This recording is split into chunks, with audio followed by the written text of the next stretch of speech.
Imagine this. You're in a room full of people. Some are laughing effortlessly, others speak with authority. They seem at ease, comfortable in their skin. Meanwhile, you're stuck in your head, overanalyzing every word, every movement. Do I belong here? Am I saying the right things? You tell yourself, maybe if I looked better, maybe if I acted more confident, like them. But here's the truth. Those people you envy, they're just as insecure as you are. The difference? They've learned something most people never realize. Confidence isn't given, it's built. The problem isn't that you're not confident. The problem is that you're waiting for permission to feel confident. You don't need to fake it till you make it. You don't need approval, a certain look, or the perfect words. You need something much stronger, unshakable inner confidence. The Stoics understood this over 2,000 years ago. They didn't rely on status, looks, or applause. They built confidence from within through discipline, self-mastery, and a mindset that refused to be shaken by failure or fear. And today, I'm going to show you exactly how to do the same. By the end of this video, you'll have the tools to build real, lasting confidence, not from what others think, but from who you truly are. Let's begin. Step 1. Stop chasing approval. Confidence comes from within. Confidence isn't something others give you. It's something you decide for yourself. Sophia was a talented designer, but no matter how much effort she put into her work, she always doubted herself. If her boss praised her, she felt good. If he was indifferent, she felt like a failure. Her confidence was tied to external approval, and that made it fragile. One day, she came across a quote from Epictetus. "If you want to improve, be content to be thought foolish and stupid." That moment changed her perspective. She realized she had been handing over her confidence to other people's opinions. Why should someone else have that power? Confidence begins when you stop outsourcing your self-worth. Next time you feel insecure, ask yourself, am I acting according to my values? Would I still respect myself if no one else noticed? If the answer is yes, that is all that matters. Step 2. Define yourself. Who are you without the labels? You cannot be confident in yourself if you do not know who yourself is. Marcus Aurelius, the most powerful man in Rome, did not define himself by his title as emperor. He constantly reminded himself, "You are a human being, not a king. You are a rational mind, not a collection of roles." Most people attach their confidence to labels. I'm successful. I'm attractive. I'm respected. But what happens when those labels are stripped away? To build unshakable confidence, define yourself internally, not externally. Ask yourself, what are my core values? What kind of person do I want to be? If everything external was taken away, what would still remain? Confidence is not about a title, a look, or a status. It is about knowing exactly who you are, no matter what. Step 3. Master the unknown. Break it down. Fear of the unknown is the biggest confidence killer. The solution is to make the unknown familiar.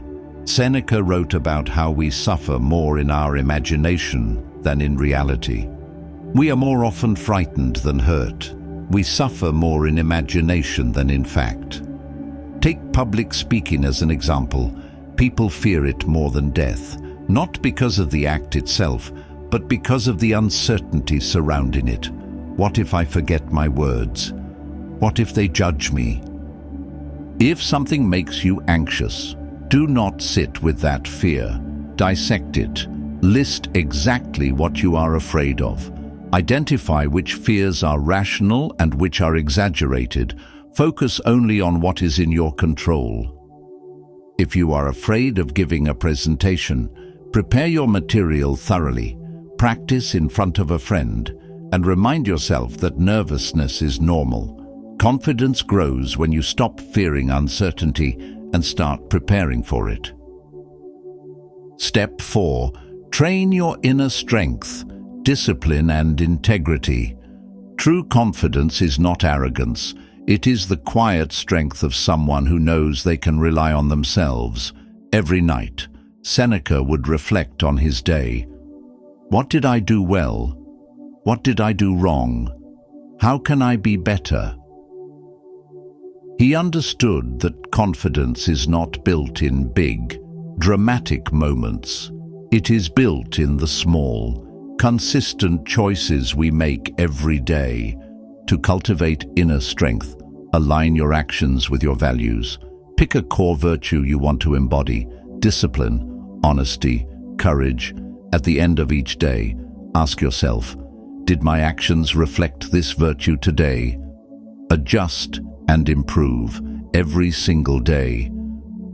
The more you trust yourself to do what is right, the stronger your confidence becomes.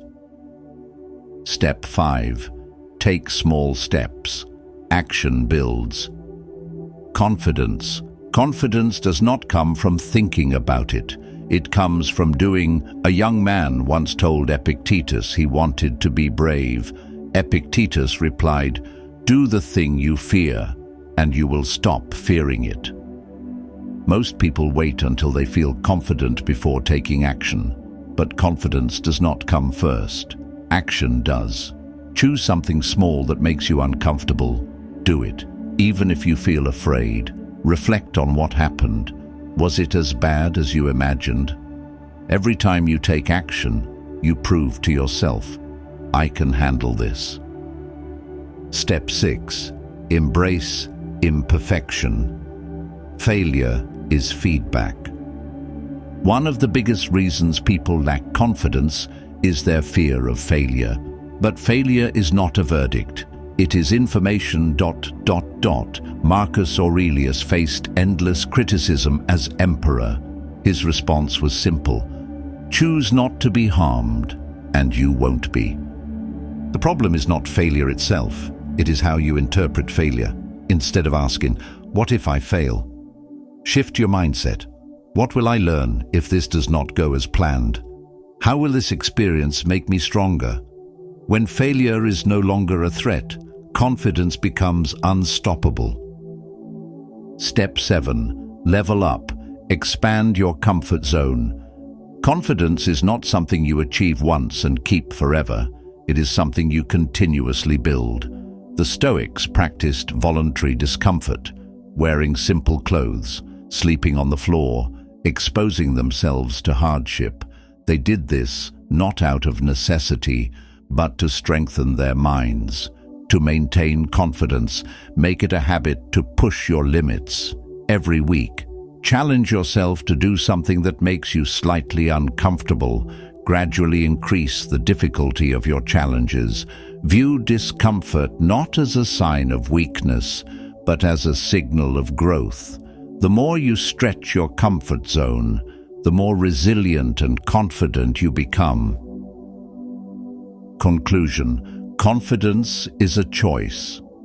Confidence is not about faking it. It is about knowing your worth, defining your own path, breaking down fear into manageable steps, building strong inner values, taking action, even when it is uncomfortable, seeing failure as feedback, constantly pushing your limits. Confidence starts when you stop seeking it from others and start building it within yourself. What is one small action you will take today to build confidence? If this guide resonated with you, take a moment to reflect and implement what you have learned. The journey to unshakable confidence begins with a single step. And don't forget to like, subscribe so you can keep building inner strength. See you next time.